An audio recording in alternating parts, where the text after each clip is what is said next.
നമ്മൾ കാണുന്നത് ഈ ഇവിടെ കുഴയ്ക്കുന്ന ചപ്പാത്തി അടുത്ത മെഷീനിലേക്ക് വരുന്നുണ്ട്.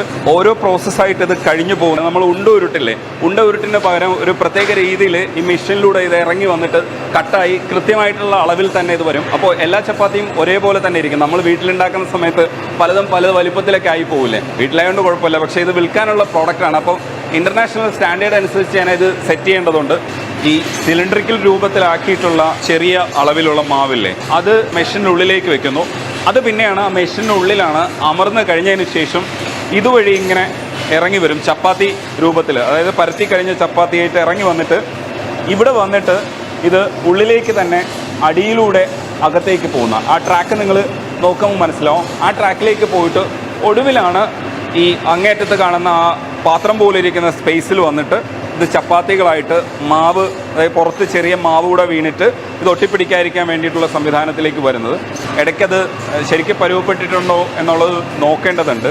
ഇതിപ്പോൾ ഇതിൻ്റെ ഒരു ഡയമീറ്റർ നോക്കേണ്ടതുണ്ട്. ഒരു സ്റ്റാൻഡേർഡ് ഡയമീറ്റർ അവർ പറയുന്നത് 22 വേണമെന്നാണ്.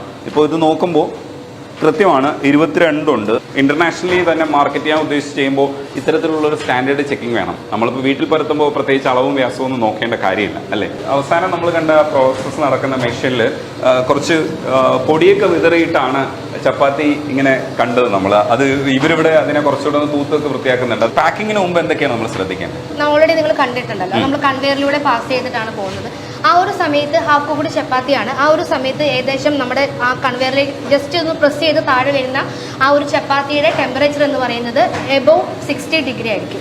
അപ്പോൾ ആ ഒരു 60 ഡിഗ്രിയിൽ ആ കൺവെയറിലൂടെ പാസ് ചെയ്ത് ട്രേയിലേക്ക് എത്തുമ്പോൾ ആ ചപ്പാത്തിയുടെ ഓരോ ചപ്പാത്തിക്കും ഏകദേശം ഒരു 45 ഡിഗ്രിയെങ്കിലും ടെമ്പറേച്ചർ ഉണ്ടാവും. ഈ 45 ഡിഗ്രിയിൽ പാക്ക് ചെയ്ത് അപ്പം തന്നെ നമ്മൾ അവിടെ വെച്ച് നമ്മൾ പാക്ക് ചെയ്യുമ്പോൾ എന്തുണ്ടാവുക, അവിടെ മോയ്സ്ചർ കണ്ടന്റിന്റെ ചാൻസസ് കൂടുതലാണ്.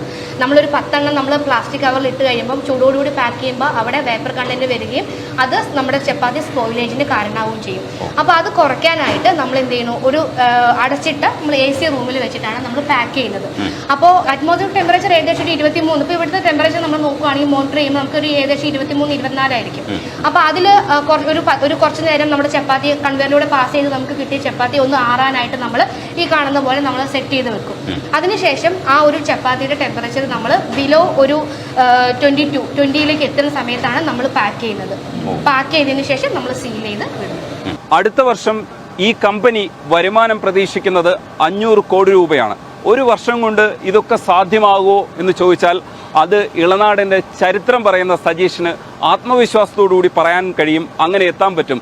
ദോശമാവ്, ഗീ, റിച്ച് ഡാഡ് ഐസ്ക്രീം ഉൾപ്പെടെയുള്ള പാലുൽപ്പന്നങ്ങളെല്ലാം വിപണിയിൽ ഇറക്കിക്കൊണ്ടാണ് സജീഷ് ഈ